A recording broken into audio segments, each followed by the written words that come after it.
Beltone Hearing Aid Center presents The Drive. Ready? The Drive. Elmore deep, left side three is good! From 30 feet, John Elmore! The Drive with Paul Swann. Welcome into the Friday, December 7th edition. Your drive begins now on ESPN 94.1 FM and AM 930.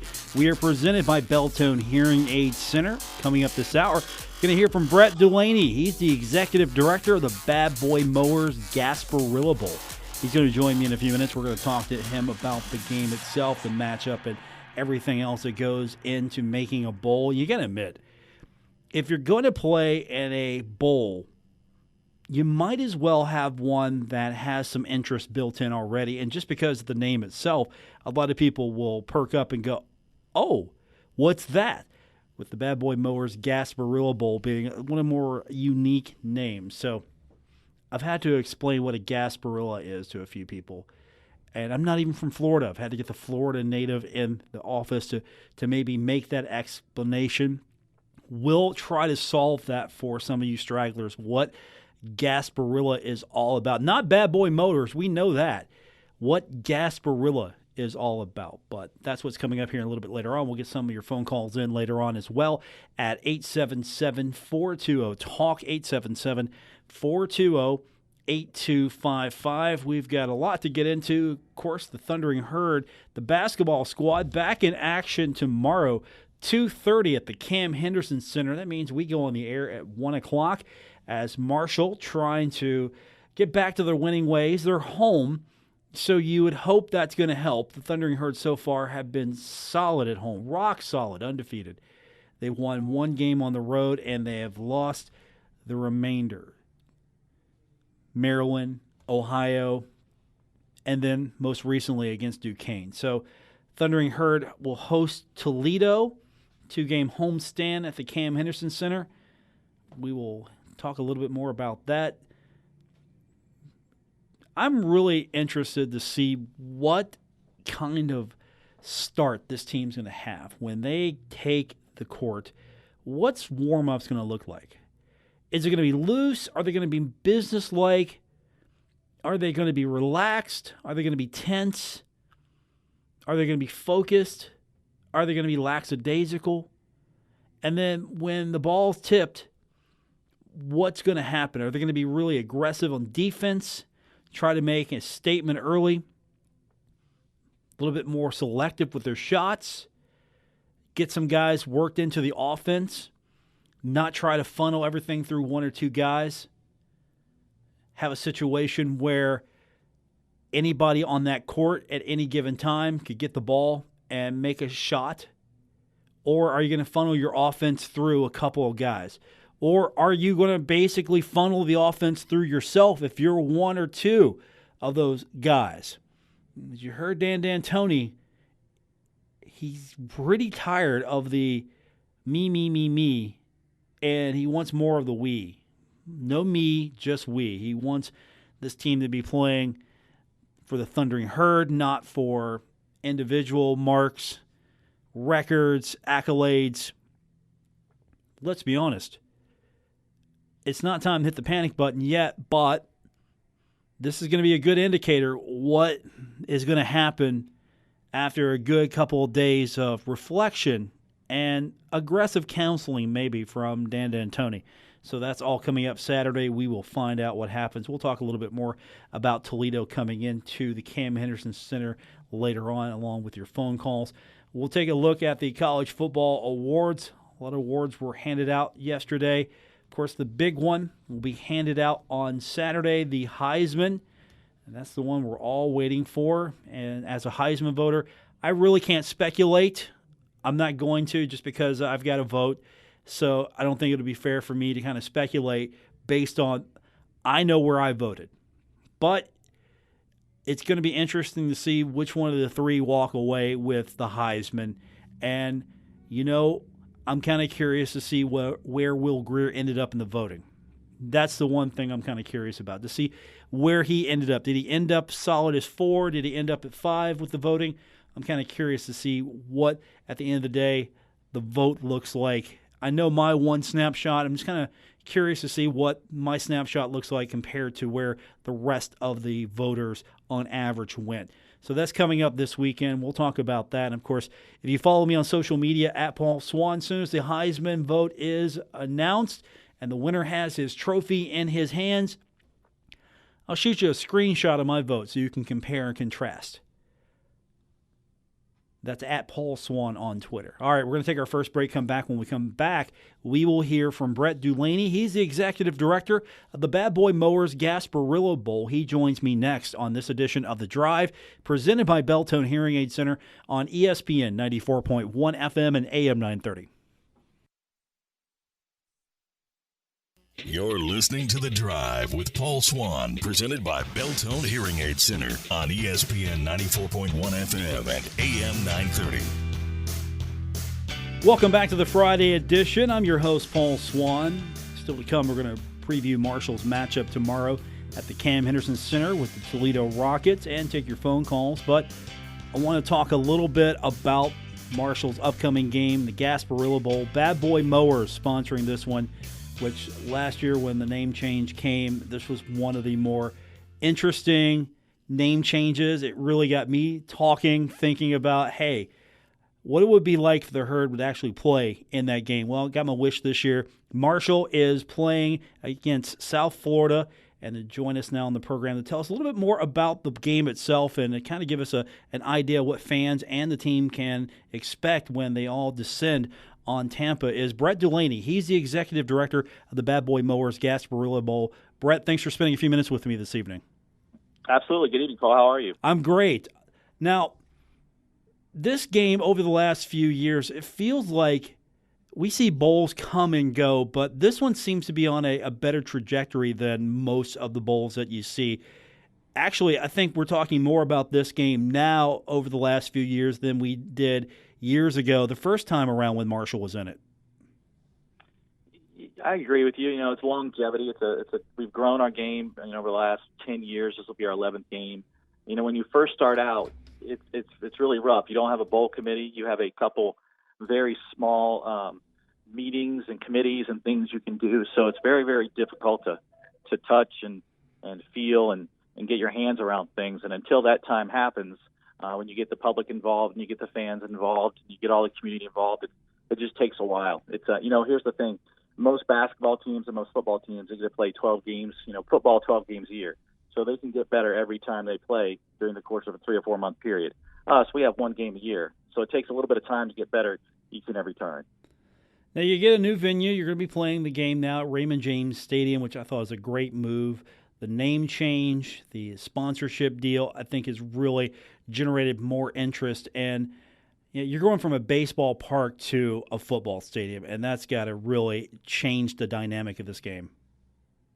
Yeah, we're really excited about it. The Tropicana Field was a great place to start our game. It was fantastic, and the staff there was fantastic. But to your point, to go to a world-class venue where they've held Super Bowls and national championships and it's an NFL stadium, and the list goes on and on and on. Just taking walkthroughs with the teams over the last 3 or 4 days, it is so amazing how really, really nice that stadium is, from the suites to the club levels. They just finished most of an $180 million renovation at the stadium, so everything's brand new. All the suites are brand new. The video boards are brand new. Carpeting in the lounge areas and all the furniture is brand new. The stadium absolutely is fantastic. You found also with the sponsorship, because if you don't name a bowl right, you're going to get a lot of ridicule. We've seen that over the years with maybe some ill-advised partnerships. It feels like this is one of those that makes perfect sense. Bad Boy Mowers, you change the name of the game to the Gasparilla Bowl, and all of a sudden people are talking about it because it just sounds like, hey, this is a great game. Not knowing anything about the game other than it has a cool name. Have you found that maybe with that social media buzz that's really helped this bowl game grow? It has. A lot of people, especially from up north. I moved down here about 20 years ago. I had no idea what Gasparilla was, and it's based on a theoretical pirate named Jose Gaspar that used to plunder the waters around the Tampa Bay region, 200 years ago. And about 100 years ago, they started a a parade to generate revenue for businesses and people to come down here in the spring and stay and go to the parade. And it's carried on and continued to grow.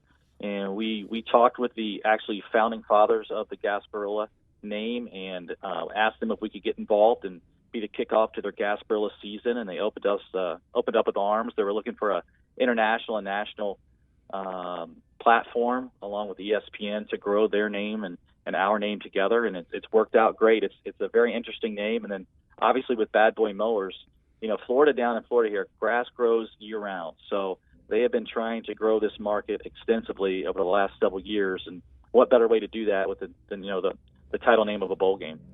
And it sounds like the players are going to have fun as well. I know in player interviews earlier this week, Ryan B., who is excited, trying to make sure that he's going to be the guy who represents the Thundering Herd in any or all mower racing events. And so these kids are excited about the game, and I'm sure that's really what you guys are hoping to do, is make sure that this is a fun, memorable event that they remember for the rest of their lives. Absolutely. One of our main goals is to make sure the student athlete has a fantastic time and eventually wants to come back, whether vacation or live down here or what have you. It's an opportunity for most of your team. It's kind of funny. I was reading the roster today. There's 27, 28, 29, 30 players from the state of Florida. And number one, it's a good chance for them to come home and see some of their family. But number two, it's an opportunity for all the kids that have never been here to come down and see what we're all about and see what our community is about and enjoy the white sandy beaches and the 75-degree days. And it doesn't get cold here in the winter. As a matter of fact, I don't think it's snowed since 1981. Don't quote me on that, but it's been a long time. And it's just a great area to come and enjoy and experience. Sounds like, of course, an ideal situation for a football game, and the fans are going to be coming down. Maybe fans who have come down in the past, they're going to get a different experience. What's it going to be like this year for maybe that returning fan or that first-time fan coming in and experiencing what Bowl Week looks like? Yeah, sure.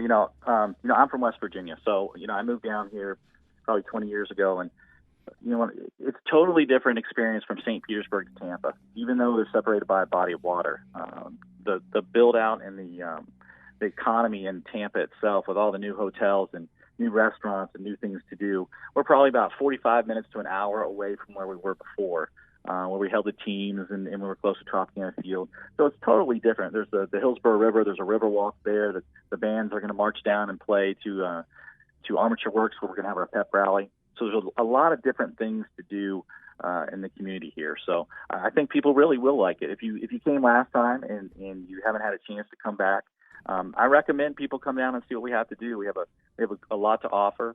We're going to go to Busch Gardens one day, so you can actually go into Busch Gardens and see all the players. They'll be riding the same rides you're riding. So, but that's probably the biggest difference is there's so many different things that have grown here, and I welcome people to come down and enjoy it. Joining us on the program, Brett Dulaney. He's the executive director of the Bad Boy Mowers Gasparilla Bowl, and of course, always a West Virginia connection. Were you excited when the possibility Marshall came up that you could get Marshall, get them in this bowl game? How excited maybe were you to see, okay, hey, they're out there. We could probably pair them up with South Florida, make a great game? I was extremely excited. How often does a person who happens to grow up from a state have the opportunity to have a team that's from their home state in your bowl game? Growing up and watching the Herd and being a fan, it's kind of surreal. And with all my relatives up there, I get a chance to come back to West Virginia and see my cousins and play as member guest and see my brother. My brother lives up in Morgantown, and so there's a lot of things that tie me back to West Virginia, and as an opportunity for me to see the Herd come down here and spend time with Doc and Mike Hamrick and David Steele and the staff. It's very special to me.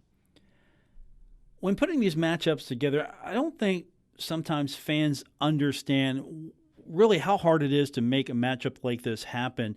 It's not just you slot Team A into slot B. You're really sometimes trying to work with the conferences, work with the schools to put together really the best matchup, not just for the bowl game itself, but also for these two teams. You really want to make sure everybody is excited about the whole experience, and that includes making sure the matchup makes sense. You're exactly right. There's a lot that goes into it, a lot of juggling. For example, did the teams play each other in the last couple of years? Have the teams been to this bowl game in the last couple of years? Have they changed conferences that they used to play as rivals? Have they ever played together before? Are they within driving distance? Those are a lot of the different things. Do they travel well? Let's be honest.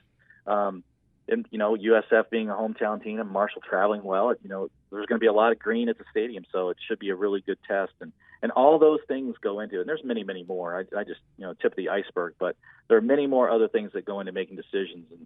And it was fantastic for us to be able to jump at the opportunity to get USF and Marshall. Brett Dulaney's our guest, executive director of the Bad Boy Mowers Gasparilla Bowl. And Brett, on the fun side of things, you always want to make this a great experience for the kids. And every year when the list comes out, we run down what bowl is taking care of the players as far as what the swag bags look like, the suites. What's in store for these kids? Is there anything you can maybe share, or are you still keeping that a little close to the vest? No, not at all. Typically, we started this a few years ago. We found that most of the kids, this is pretty interesting, most of the kids when they come down, a lot of them, they like the gifts that we give them, but they're also looking for other gifts that they want to buy maybe for their mom or their dad or their girlfriend or what have you. So we transitioned over into a gift suite. It's like a point system where they get the opportunity to go and whether it be pick a coffee maker out or a lady's watch or a chair or a bicycle or whatever that particular item is. And then we drop ship those back to the university. So that's something that's kind of unique. And a lot of our bowls, being with the ESPN bowls, do that simply so kids can choose what they want. But we also give them other things as well. When they get off the buses here, they come from the airport and they go out to the beach. We're going to have some towels for them and some sunscreen and some other things like that for the beach. And the next day when they go to Busch Gardens, we'll have some stuff for them then. So we want to make it's almost like Christmas every day here. We want to make sure that they enjoy themselves and they have the opportunity to experience new things and get new gifts. Brett Dulaney's our guest. He's the executive director of the Bad Boy Mowers Gasparilla Bowl. I guess the only disappointing thing about this is you don't have a Tampa Bay game the week of the bowl game. Just for the hockey fan, there are a few of us in West Virginia. Just for the hockey fan.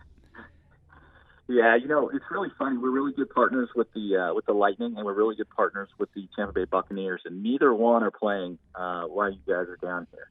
The Lightning are such an integral part of what we do, and we have a couple of their guys on our bowl committee, and we work very closely with them and what they do in the community and what we do in the community, and we talk about best practices together, and they are a fantastic group, and they're on fire right now. They're playing great, so the whole community down here is so excited to be behind the Lightning, and they do such a great job with all the fans and all the things they do in the community. So I do wish they were down here for you guys, but they are on a tear, and let's hopefully get back to the Stanley Cup. Yeah, exactly. I'm also excited for the fact that you've got the night all to yourself. That's kind of hard sometimes when you're a bowl trying to stand out and you've got the night to yourself. You don't have to compete with anybody else that night. Yeah, it is difficult. When we were looking at the schedule, we noticed that the Tampa Bay Buccaneers weren't playing on the week before, the week after, or a Thursday night game. And the next thing we looked at was what are the Lightning doing? Are the Lightning at home? Are they away? And we were like, wow, what a great opportunity to showcase our community, not only nationally but internationally. So our game's seen in over 100 countries around the world, and what an opportunity to showcase Gasparilla, Tampa Bay community, and all that we have to offer, and have people come down and visit us when they're thinking about vacations. So we're very, very fortunate. Brad, I'm excited about this one. I truly am. This is one of those bowls I've got to watch since Marshall's been a part of it for a few years. It seems like it's getting bigger and better and really becoming one of the better showcase bowls during bowl season. And hats off to you and everyone who's involved in that. Yeah, thank you. It's not just me. It takes a village. And we have over 100-plus committee members. We have a women's-only committee, which they do a lot with our charities in the community. And we have a sales committee that we work with and an executive committee. So hats off to all the people that help and volunteer their time to do this, because I obviously don't do it alone. And we have a great staff, like I said, and kudos to the community for accepting us and bringing us under the fold and making sure we get better and better each year. Brett, enjoy the weather. It's nice and cold up here right now in West Virginia, so enjoy the weather. Well, will we be seeing you down here? Not me, unfortunately, unless we can talk the boss into paying for the trip. Still working on that, but no, I'll be probably most likely back here suffering in the cold, thinking of you guys. I'm so sorry. We'll take a lot of pictures and send them back your way. That'd be great. I would love that. Brett, thank you so much for spending the time with me. Appreciate it. Good luck with the game, and it sounds like, once again, you guys are going to knock it out of the park.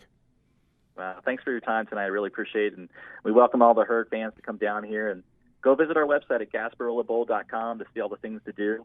If you haven't had a chance, and make your decision, come down and spend Christmas with us, pre-Christmas with us. We appreciate it. Thanks, Brett. Appreciate it. Thank you. That's Brett Dulaney, Executive Director of the Bad Boy Mowers Gasparilla Bowl. Appreciate his time, and he's enjoying the nice warm weather. We're not right now, so if you're looking to avoid the cold for a few days, this actually probably is a great vacation excuse for you. When we come back, we're going to break down a little bit more Marshall taking on Toledo tomorrow at the Cam Henderson Center. Thundering Herd trying to rebound after back-to-back losses. We'll talk about it, as well as get your phone calls in at 877-420-TALK, 877-420-8255. We've got more on the way. It's The Drive, presented by Beltone Hearing Aid Center on ESPN 94.1 FM and AM 930.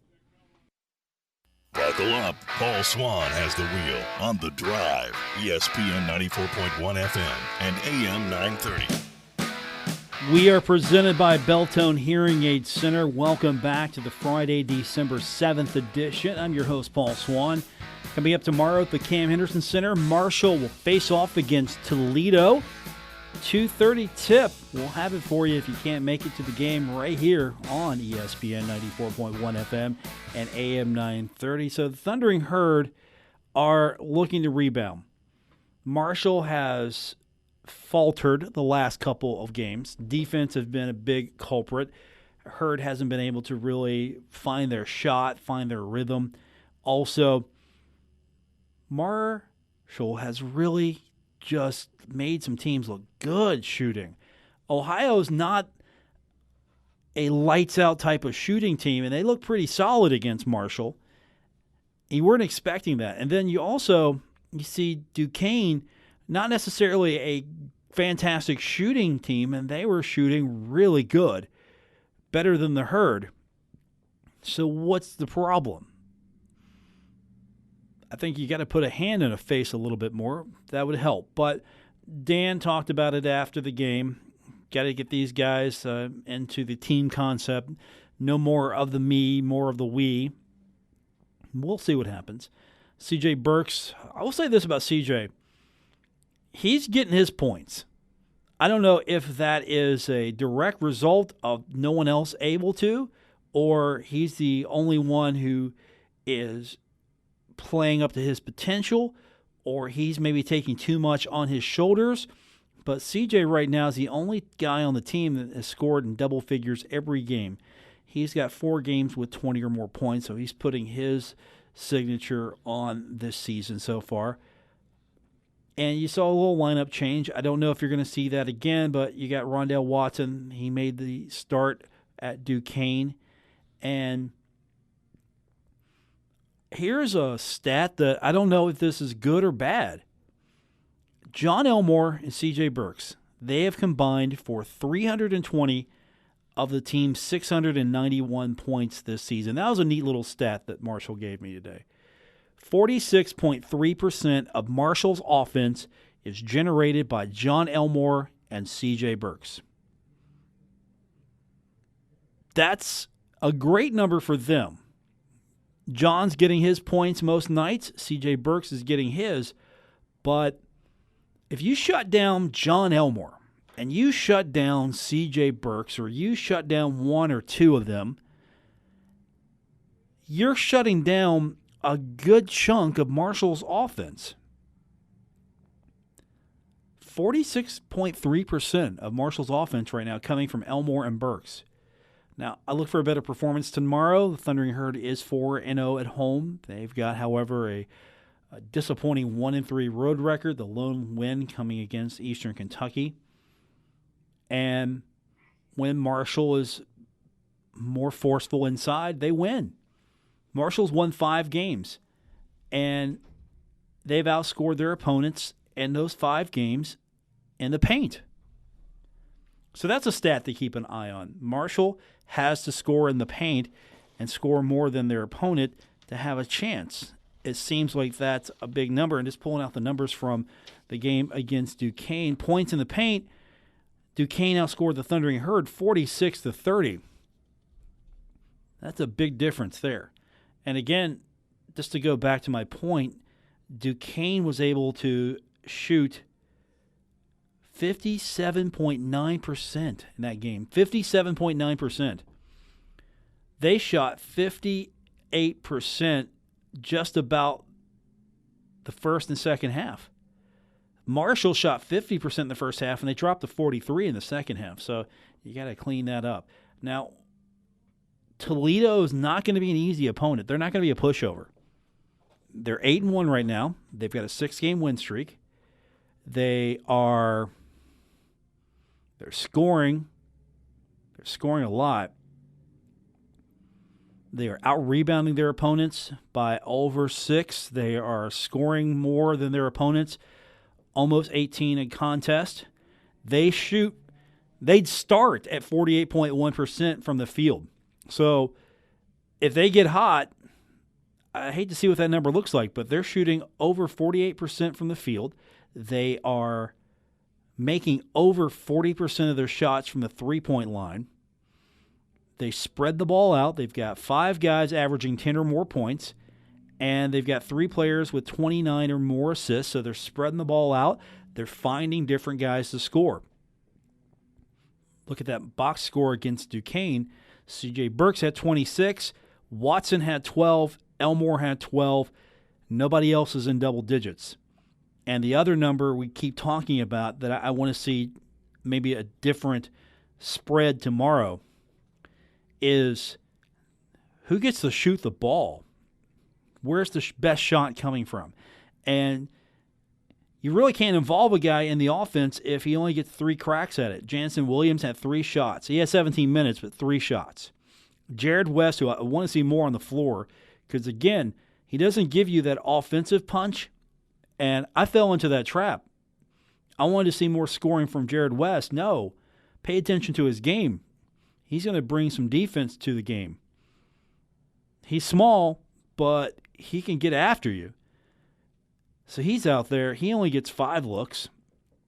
C.J. Burks gets 15 looks. Rondell Watson gets 11. Elmore gets 11. Tavion Kinsey gets 6 looks. Iran Bennett gets 1. Darius George gets 6 shots, and Byers gets 3. Free throws, you had some timely shots, but you had some also untimely shots. 17 of 25. A few of those misses were front ends. Also, the Thundering Herd ultimately won the turnover battle, but really they hurt themselves early. They had 17 turnovers in that game. Marshall ultimately was +2 as Duquesne gave up 19. But Marshall needs to hang on to the ball, needs to hit those free throws, and we need to see more diversification in the offense. You can't run everything just through CJ. You can't run everything just through John. You've got to have a few more guys have shots and step up. Easier said than done.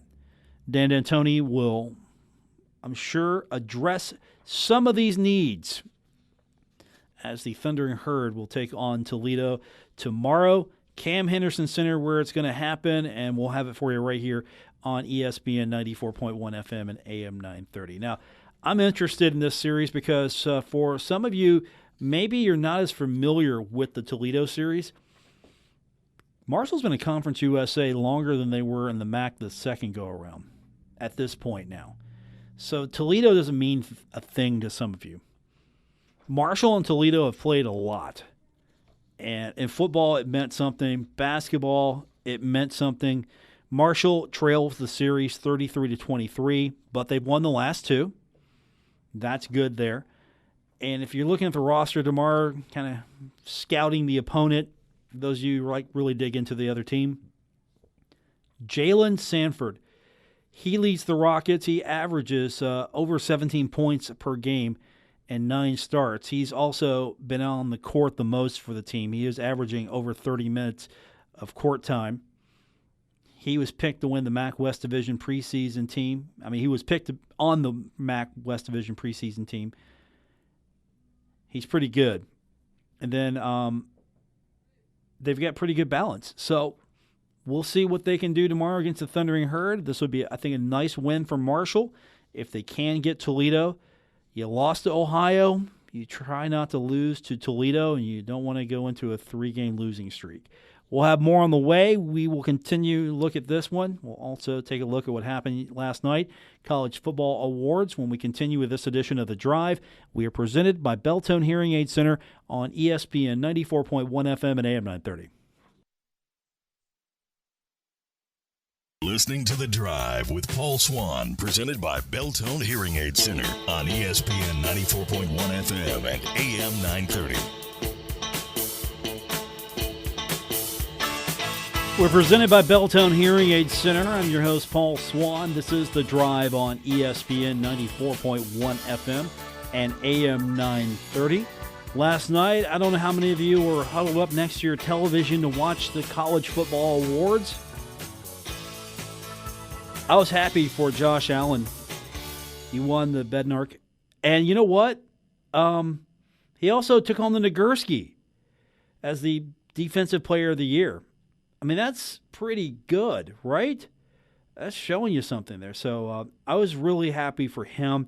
I think Kentucky's one of the more improved college football programs over the last few years. And as a side note, we do carry the Wildcats over on our sister station, Cat Sports 93.3 and 1340. So I've got a casual interest in seeing how well the Kentucky Wildcats do. But you win the Defensive Player of the Year award and you win the Nagurski. How cool is that? And I think if you're Kentucky, you build on that. You really do. You can truly build on that. But you look at the awards, and I don't know if some people understand the split here. Because you've got the Maxwell, which goes to the Player of the Year. And then went to Tua. Walter Camp Award, also a Player of the Year award, and it goes to Tua as well. So he gets the Maxwell. He also gets the Walter Camp. Home Depot Award for Coach of the Year went to Brian Kelly. I can see that. Brian's done a great job with Notre Dame. I mean, you go undefeated at Notre Dame, you're doing something right. The Jim Thorpe Award went to DeAndre Baker for the best defensive back in college football. Baker from Georgia, of course, and I can't argue with that either. Davey O'Brien Award, best quarterback. Well, Kyler Murray wins that.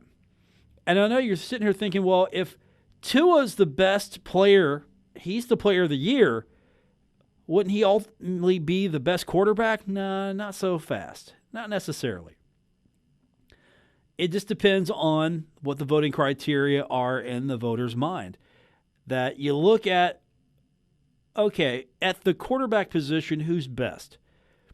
Tua's a guy who brings a lot to Alabama, but Alabama also brings a lot to Tua, but he had a great, outstanding year, so he gets Player of the Year, and then Kyler gets best quarterback.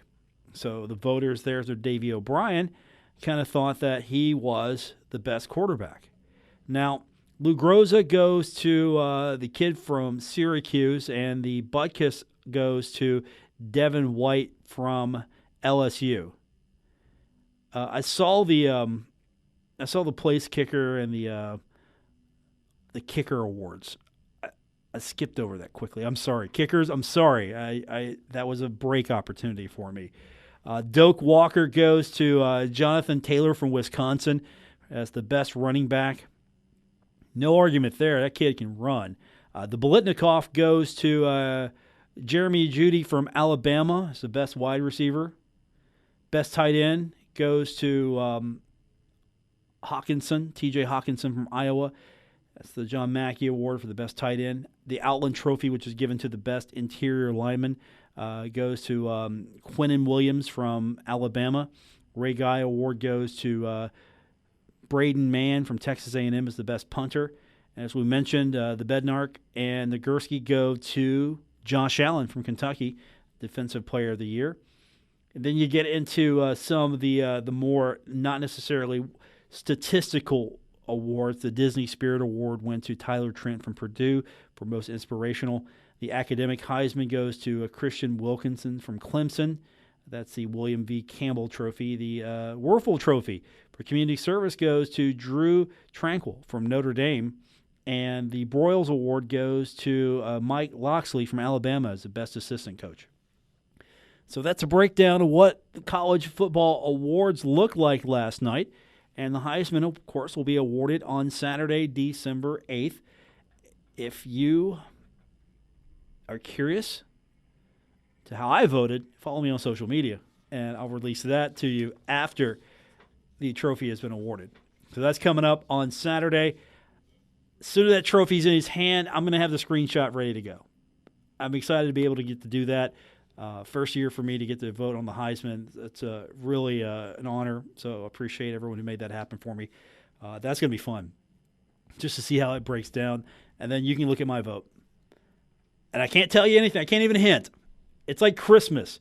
I can't tell you. You got to wait till it happens. And then I'll tell you how my vote matched up with what the rest of the voters were submitting. I'm just kind of curious now. I'm curious. Like, okay, how close was I? How close did I get to what the vote actually looks like? And we'll find out all together on Saturday. Of course, we got basketball as well. Thundering Herd taking on Toledo at the Cam Anderson Center. That's going to be 2:30 tip time. That means we go on the air at 1 o'clock. 1 o'clock, we'll break it down. It'll be Marshall and Toledo. And then the women are in action afterwards. So if you're so inclined, you can stick around. Doubleheader action. It's going to be Marshall men and women on Saturday. They're encouraging you to wear black for the game. Coal miners are getting in for free. All the promotional information online. You can go to their website, herdzone.com. That'll spell it out a little bit better than I will.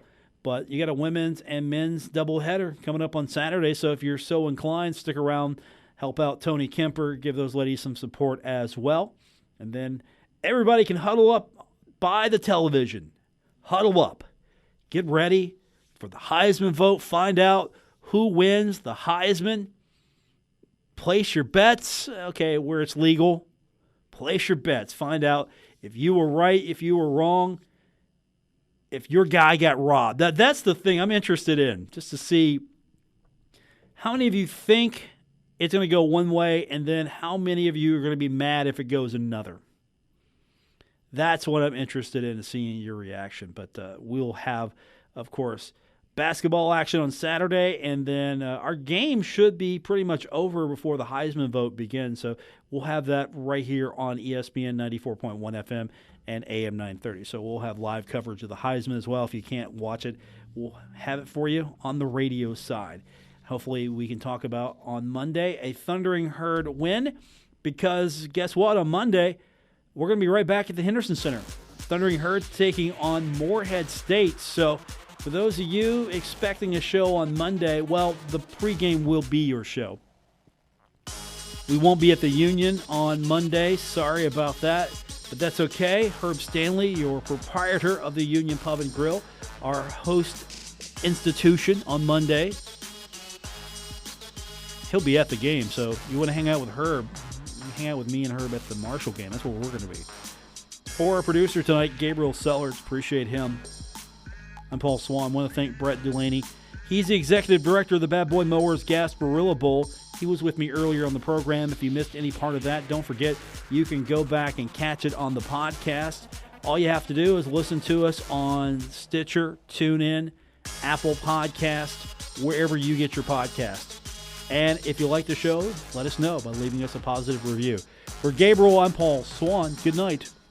WRBC Huntington, W227BS Huntington, ESPN 94.1 FM and AM 930.